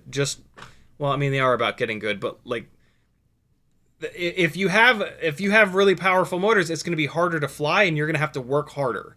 So like, it'll be a little bit more frustrating, and your flight footage will look even worse. But again, nobody's going to want to watch it, and you're sort of swinging with a weighted bat. So it's not the end of the world if you have a really overpowered setup. You're going to be a little bit more frustrated. If you're about to quit, okay, maybe let's look at it. But like, if you can just mash through, yeah, the worse the rig is, the quicker you're going to learn, believe it or not. Rocket Tech message on Discord for the pin vise. Awesome, it's yours, brother. Walter, I'm sorry, Rocket Tech says that. Walter says micro joint underground, hell yeah. He also says B and Zen. Ginger FPV says, and then we got that. So there you go. You're welcome, Ginger. Let's fly, my friends. I am gonna use the HDZero goggles for a change. No, I'm not. They're all put away. Yeah, they're all put away. We're going old school. HD3 Fat Shark for life with the coolest strap ever. You can't tell me that this isn't the coolest looking goggle setup you've ever seen. There's a fucking pedo bear on it. It's got my logo. It's got the Fat Shark thing. It's got a bunch of T-Motor stickers. Look, there's a little Gem Fan sticker up on top, a little Brain 3D sticker, some love on the bottom here, some True RC, GNB, another Brain, BQE, bunch of T-Motor stuff. It's got the red, it's got the purple, and it's got the coolest Broken Prop Crew strap ever that's like mainly white. Come on now. Come on. I kind of want to stop using these because I don't want to ruin this strap. I'm like very careful about this strap to not get my greasy ass hands all over it. So like you'll see me like holding it on the inside like this. But every time I put it onto my hair, I know that this is getting kind of janked up. So I'm gonna, yeah, I don't know. But man, I love these goggles so much. They're just the goddamn best. All right, we're gonna start with 40,000 kV because, you know, let's just go all in immediately. Ain't no warming up needed around here. Boy, oh boy, is warming up needed around here. You'll see. You'll see. This will be a shit show, guaranteed. But that's okay. It'll be a fun shit show. Is this the right module? Nope. I'm going to be switching modules back and forth on these rigs. It's going to annoy me. Be fine, though.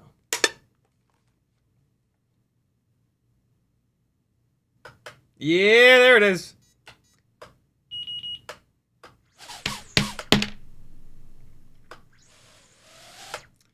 Yeah, all right. So 40,000 kV motors are a lot. This is the rig that I was just showing you the sliders on. Those sliders are fairly backed off. Let me check and make sure that these motors aren't banged up, though, first.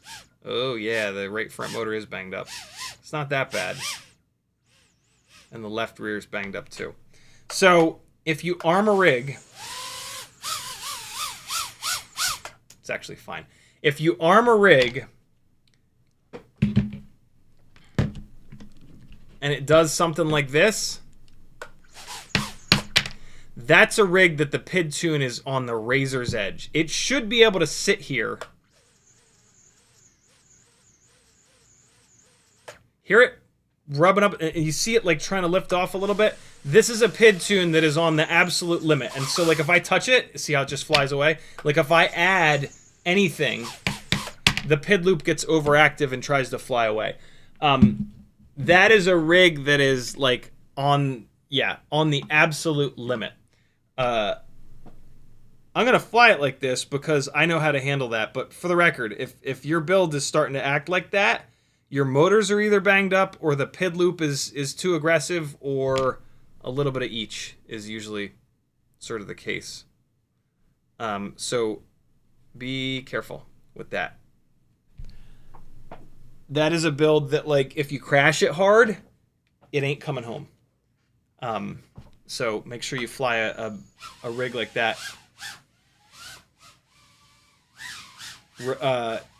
Make sure you fly it in areas that are recoverable. So I have not flown...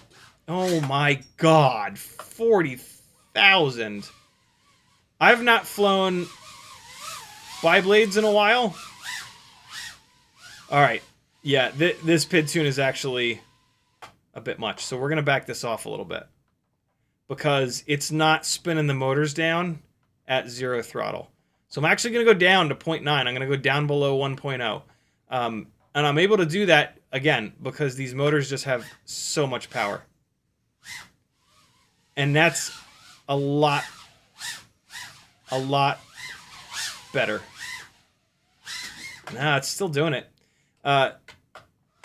These motors are... Two of these motors are definitely a little bit beat up. Jesus.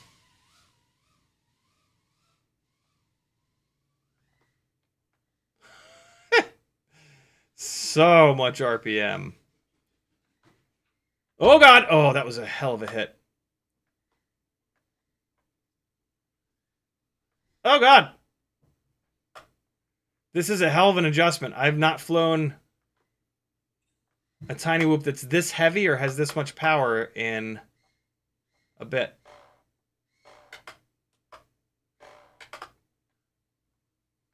So bear with me here. Oh, God, I forgot that there was even a gate there.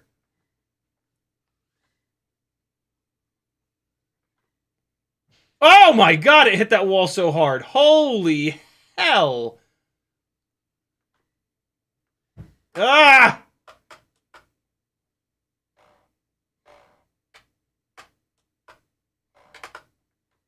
Going into crash recovery too quick. And it's not spinning the props backwards. Oh my God, the fan ate me!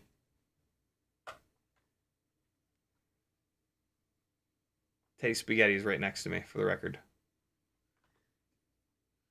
This battery's done. Woo, boy! Tedward! Spaghetti-word! How are you, sir? What are you doing? Alright. One battery down. Man, we've fucking blasted this thing into the hardwood up there. And of course, it's fine, because ultimate freestyle tiny whoops are goddamn near indestructible. So 18 grams this thing is, which compared to 17.4 is quite the difference. Let's try to get used to it, though. Let's just keep going here, and we'll try to get used to it. The tune is now in a place where it's okay. So, I mean, like, right, I pulled the tune down quite a bit. But watch this. Ready? No bounce back. No bounce back. The little jiggle was something different. No bounce back. Oh. See that? So the KV of the motors is taking the place of a more aggressive pit tune. The fact that that two of these motors are kind of beat up is the reason that we're getting a little bit of shudder there. That shudder is prop wash. See it? That was prop wash. If I put more fresh motors on here, I would be able to... Shit! I would be able to turn this tune up a little bit. What? What's happening? What? What is going on? There it is. Jeez. Yeah, 40,000 is an awful lot. Ah, I tried to drop it down through there. This is I love this gate being here, but I gotta figure out like cool ways to get down into it.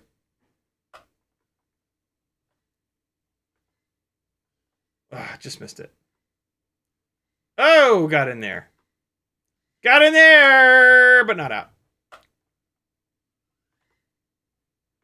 Oh boy. Oh! Oh! Ah! All right. Let's get the diagonal mega ultra power loop. Oh god, it got me. Fan got me.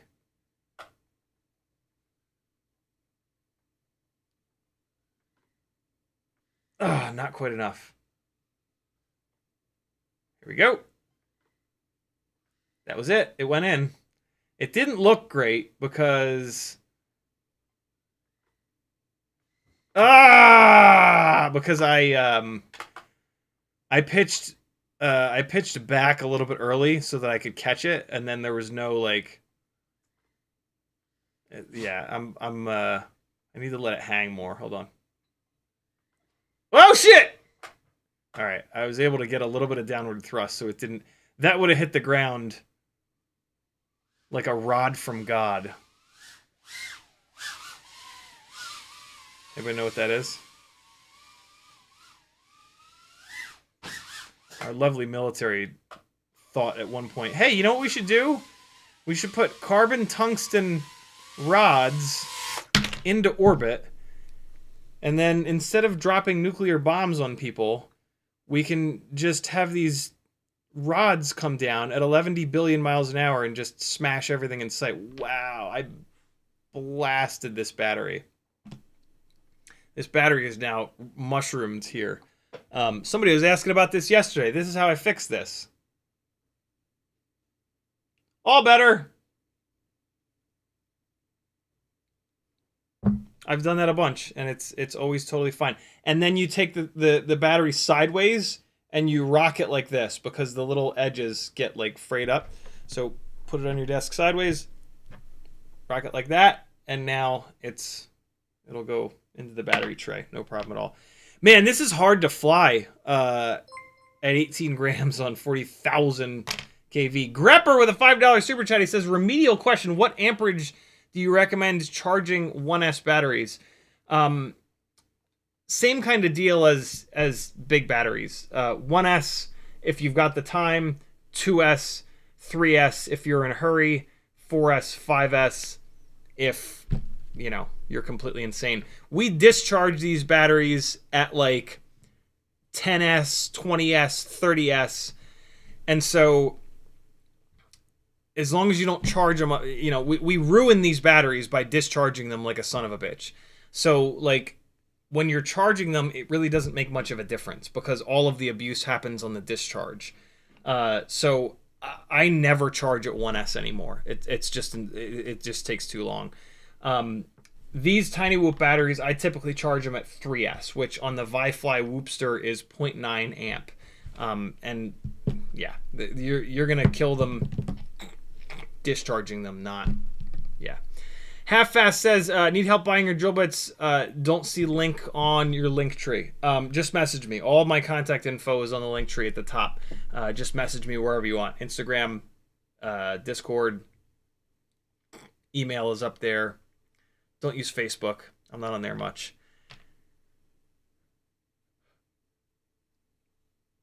Okay, that was a quick one. So yeah, we're going to table the 40,000. And then let's step it down. We're going to go to 36,000. So one step down.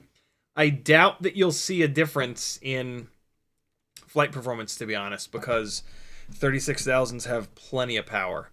But we'll take a look. I wasn't paying attention to run times. You might see a tiny bit more run time because I'm doing these like full throttle moves up there. I'm going to keep doing that massive power loop until I get it. So buckle up, buttercups.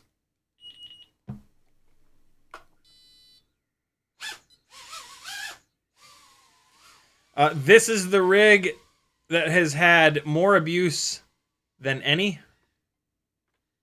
Most recently, I absolutely battered the shit out of this at Rotor Riot Rampage in Micro Mayhem. I easily flew like 40 batteries there with this thing. And it held up. So what I notice is better throttle resolution. Since there's less... well, you know what? I bet you I have the throttle expo midpoint set wrong on the other rig. So that's not a super fair comparison. But up towards full throttle, Jesus, up towards full throttle, because this is less kV, it is going to have better throttle resolution. So even if the throttle, I need to fix that on the 40,000 kV rig because, oh my God, that was fucking cool looking. So I've been trying to get that. So this was my original thought for this gate is up here and then quick little power loop into it. But the first couple times I tried it on the 40,000 kV rig, I was like, nah, there's no way I'll ever get that. This is just going to be a timing move. This is just going to be like, how long do I hang on full throttle? God, is that cool looking though? It's like, it's one of those moves that's like, wait, what's going on? And then you kind of figure it out at the last second. You're like, oh shit. That was dope. All right, back to the full room diagonal. Okay. We're good. Got it. This rig on these motors, I think this is my favorite. As funny as the 40,000 kV motors are, and like everybody should get a set because again they're just hysterical, and they do allow you to fly these 65 mil rigs outside. I mean, you can always fly them outside, but like it really makes it really makes flying them outside a lot more fun. They're too much. They're too much for the house. These 36,000s and these ones are kind of beat up, so these are probably actually like 34,000 kV motors at this point. This is just right for the ultimate freestyle tiny whoop. This is it's not too much, it's not too little for me. For most people, this is still going to be way too much. But yeah, this thing is magic. It really is. Let me go back to the 40,000 kV rig and set the throttle expo and the midpoint properly. If you're interested in fixing throttle resolution and having much better throttle resolution on any of your rigs, search on my channel with the little magnifying glass for throttle expo and you'll find it. I did a live stream where I spent 30 to 40 minutes really diving in, and you have to watch that to understand it. If you don't understand it, don't use it. It'll make the situation worse. But I'll show you real quick how I set that, and then go watch it, because this will not be enough. But like, if you need, or if you've watched that and you need like a little reminder or something like that, or if you're just interested in the difference that can make, yeah, here you go. Check this out. So as it is, the throttle expo is, oh, it's pretty close. Why is this battery dead? Hold on. On a dead battery, throttle resolution is always going to feel good because there's no power there. All right. This should be charged, and this is a relatively new battery. Excuse me. All right, so throttle expo. Super important for tiny whoops with big, powerful motors. There's a charged battery. Okay. Yeah, no, the throttle expo is not set correctly. So, take a look at how difficult it is to maintain elevation. I'm really good at maintaining elevation. But you're about to see an improvement. The thing that I can do that'll really bring this out is flying under the bar cart. Ah! You can already see all these crashes are from me not maintaining my elevation quite right. But the one thing that really brings it out is trying to fly under there. And yeah, I don't know if I'll be able to do it. So what you do is you fly around at your normal cruising speed and you put your throttle percentage in your OSD, 27, 18, 20, 23, 22, 21. So you cruise around and you see what your normal throttle is when you're cruising around. 21, 20, 23, 18. So it's fairly low. And then you go in here, you go to profile, you go into rates, you go up to go to the bottom. It just saves you a little bit of time. The throttle expo amount, 40 is a really good amount. It's a lot. And then see the midpoint is 35. That's way too high. So we're going to go all the way down to 25, and then we're going to try that. So that midpoint was all wrong. Back up a little bit, Teddy. Back up. All right, way better right away. But still maybe not quite perfect. So we're going to look at the throttle percentage. 31, 30, 25, 30, 27, 28, 26, 30. Yeah, so we're a little bit low on it.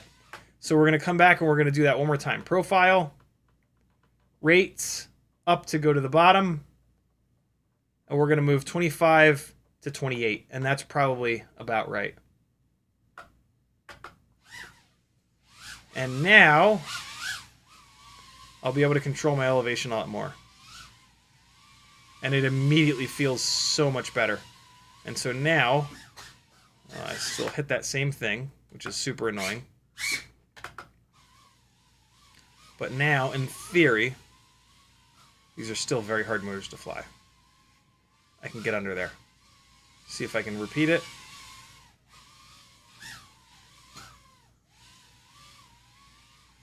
Fuck! When you get it right, you'll feel it. Yeah, it's still a hot mess, but okay. Okay! You'll see.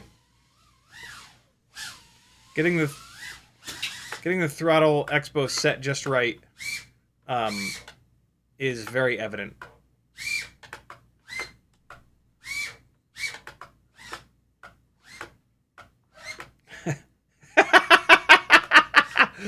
Teddy, don't just stand there. Help me, you shit.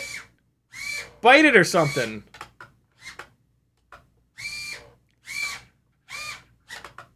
I'm stuck under the PSVR 2. That's all the way stuck now. Why not help me? Why not help your father? It's Father's Day, dog. Help me out.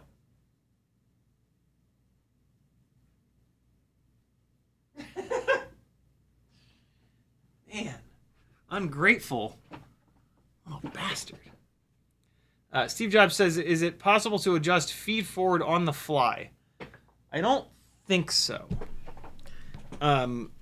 Although, actually, yeah, you could. What you can do is make a couple of different rate profiles. I'm sorry, a couple different PID profiles. And change the feed forward on each one. Make one with high, one with middle, one with low.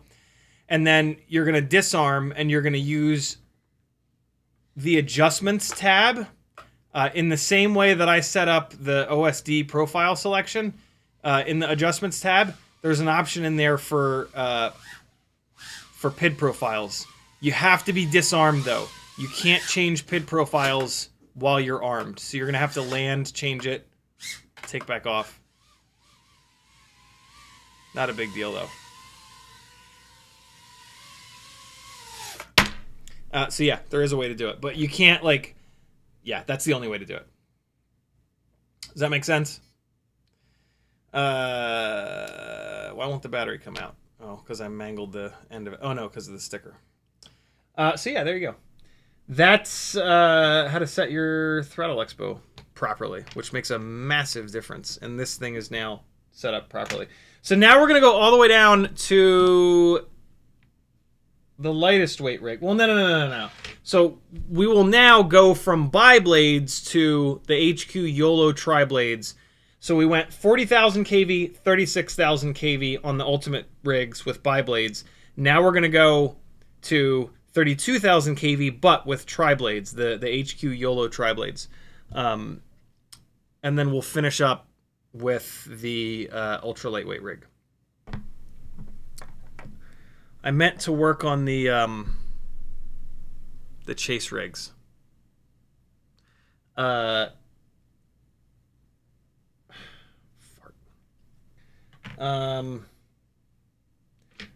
We flew a bunch. Let's talk more about the chase rigs. What you would have seen is a little bit more grip, and probably about the same amount of power from that setup, but it wouldn't have been drastic. Yeah, it's fine. It's fine. Okay, so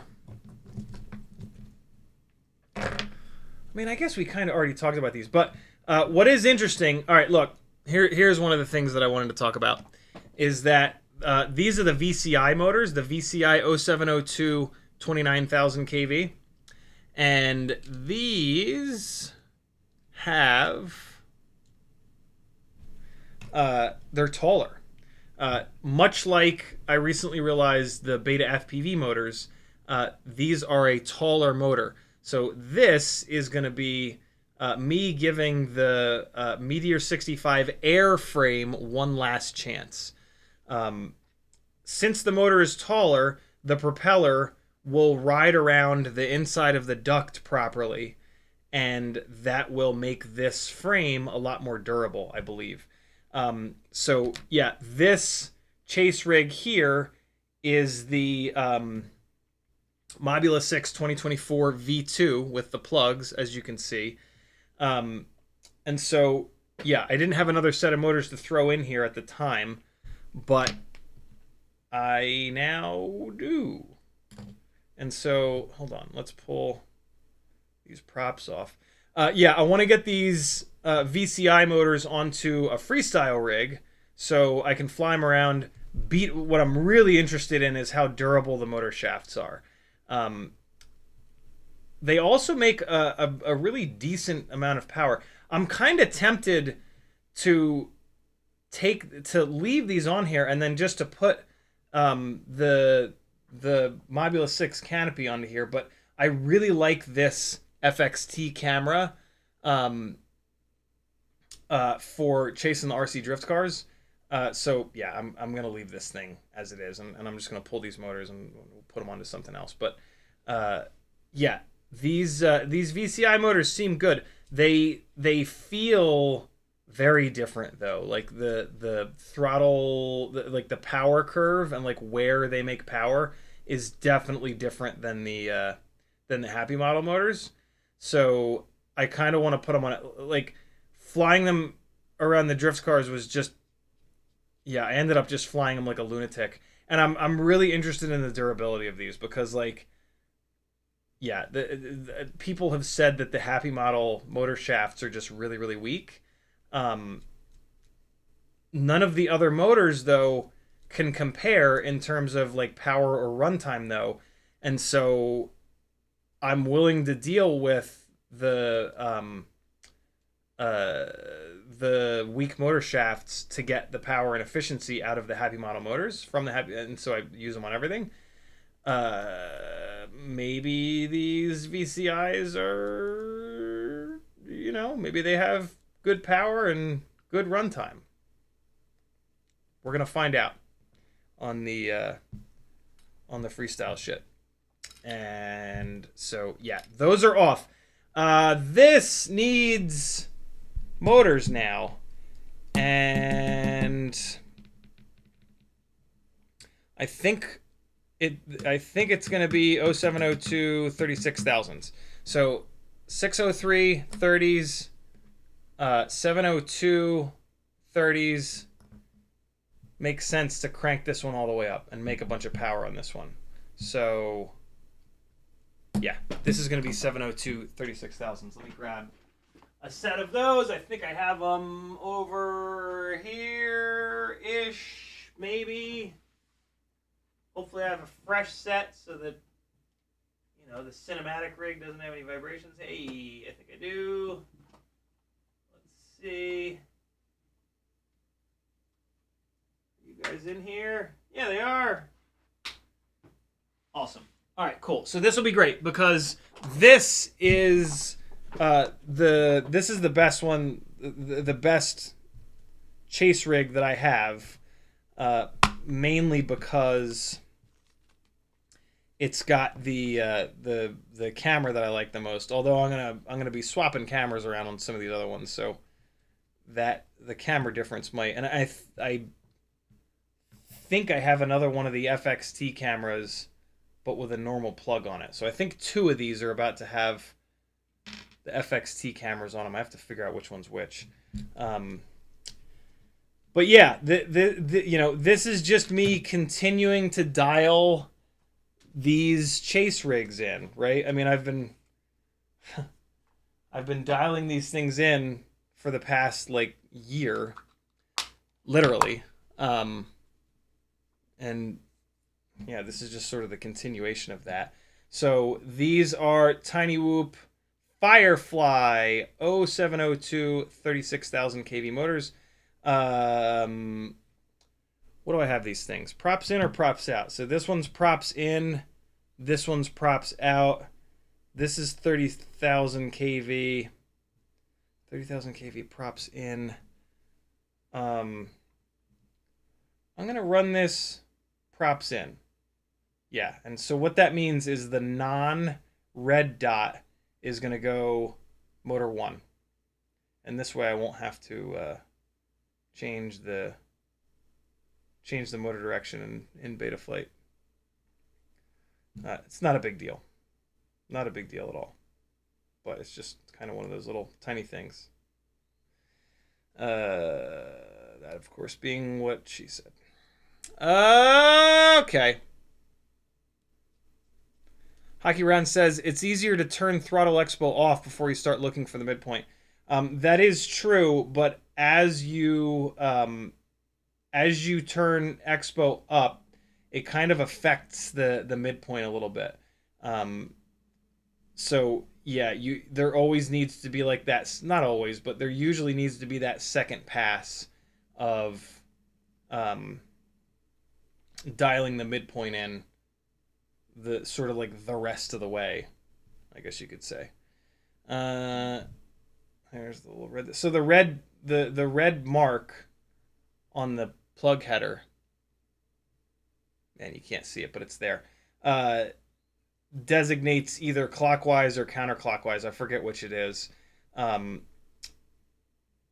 yeah, motor. If you want to run props out, put the red dot motors on 1 and 4. If you want to run props in, put them on 2 and 3. Or just don't worry about it and use the motor direction wizard, and it takes 15 whole seconds. So yeah, definitely not a big deal. All right. And there's 2. That was a dot motor. So we're going to go no dot over here. It is 5:01. I'm about to shut this mother down. I think that's about everything I wanted to kind of talk about with these. I am going to be moving this. No, I'm not. I was thinking about moving this to 40,000s. This is the Walksnail chase rig, but I don't know about that. I don't know. It's so heavy that I'm not going to flip. The whole point of running high kV motors on these chase rigs is to try to like dance around the little RC drift cars. But man, the Walksnail rig is so heavy that like I tend to not do that. I tend to just kind of fly it like a Cinewhoop, which it does a great job of. So, I mean, hell, actually, maybe I'll go to lower KV motors on there and really lean into that and really get as much throttle expo as I possibly can out of it. You know what I mean?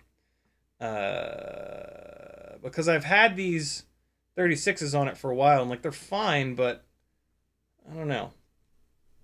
That rig is so much more difficult to fly because of the extra weight. So, like, anything I can do to make it easier to fly, and adding throttle expo with less powerful motors is a definite option. I could certainly just motor limit these down and leave them, but like I have extra motors floating around. You know, like I have 0702 32,000s just sitting right here. And this has got all the red.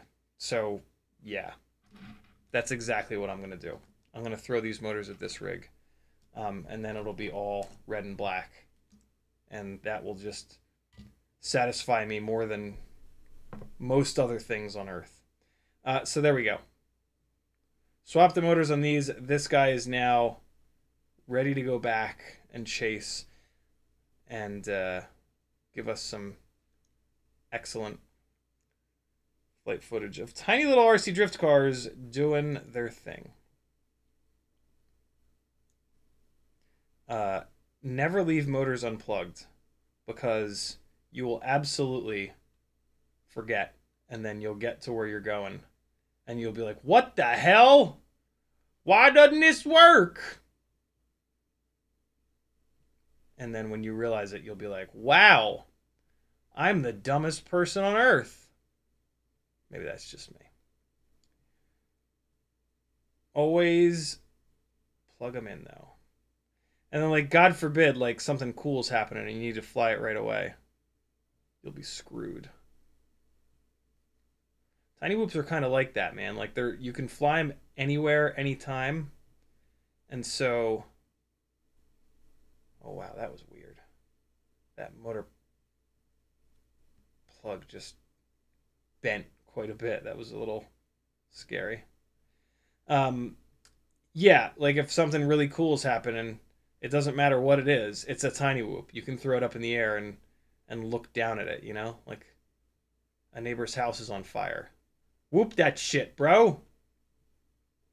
There's a helicopter shooting the traffic from above your house. Go hang out with him. He won't mind. You won't be able to get anywhere near him. It'll blow you right out of the air, but still. Stand back and get a little tiny whoop footage of a helicopter. Come on now. You know, like you're going somewhere real quick. You just want to bring it with you. Make sure it's ready. Make sure your whoops are ready to go. That's my advice. There it is. Good to go. All right, friends. I'm going to go celebrate Father's Day with my dad, because he is the best. You guys are pretty good, but he wins. Off access drop at the CiottiFPV.com link. Thank you, dude. Walter says, if you change motors, don't you have to change on flight controller beta flight? It depends. If you pay attention to the dots, then technically you don't have to, because you're going to put the correct rotation motors in the correct rotation spots. And yeah, you won't have to do that. The problem can come in where like this rig had another set of motors on it. I don't know how I had those set up. So yeah, I actually do have to plug this into Betaflight to check. But all I actually need to do is go to the motor direction wizard and then just hit save. Because I set these motors up properly. Well, I did also set them up for props in, and I do want to run props in, so I actually have to do that as well. But if you do the same thing on every rig, yeah, you wouldn't have to. So there, and no, not modes, motors, motor direction. I understand the risks, wizards, start and spin, and I can just stop and close because I set them up with the dots in the right spot. And now, I mean, I will just double check. So I'll be damned. They're spinning the complete wrong direction. They're all spinning props out. Okay, reverse everything I just said. I don't know, man. It has to do with the ESC settings too. Maybe this ESC is set to spin backwards, but in this case, I actually have to reverse all of them. Or maybe I screwed up with the dot. But now they are fine. It really doesn't matter. Doing the dot in the right spot is a really silly thing, but like, it's one of those things where it's like, well, I mean, it doesn't take any time to just look at the dot and then put the motor here versus there versus everywhere. All right, we're now good. It's props in. It's all set. 36,000 kV. I'll throw some bi-blades on it, and we'll see how it is next time I'm out. I'm going to throw one bi-blade on it to remind myself that it's props in. Because I've learned that the hard way, and it's just annoying. Like, look, you don't want to take stuff on and put it off any more than you have to. With these rigs, we're constantly screwing around with them, testing stuff. So do it. Try to do everything at once, or try to do nothing. I don't know how to say what I'm trying to say, but I think most of you understand what I'm saying. Try to work on them as little as possible. If you don't have to take props off, don't take props off. If you don't have to unscrew screws, don't unscrew screws. And so what I don't want to do is leave this with props off, forget that I have it props in, put a set of propellers on, props out, it won't take off, and then I have to tear it apart and put it back to props in, right? That's putting a full cycle of props on, props off to the motors for no reason. Do it right, do it all at once, props in now, and everything will be fine. Know what I'm saying? That's something I actually learned back in airsoft days. I used to take apart airsoft guns and upgrade them, and then after a while, everything was stripped on them. And it's like, well, what the hell? I don't know where to get some of this stuff. And so, yeah, I learned to, try to not unscrew shit unless you absolutely have to. And then also, like, try to do multiple things at once. Like, try to wait just wait until you got like 2 things that you can do. And then do both of those things at once. Or die trying. Thanks for hanging, my friends. I love you. Bye. I'm not ready. Happy Father's Day. Here comes some more flying from that Atlanta Autos gig. I hope that you enjoy.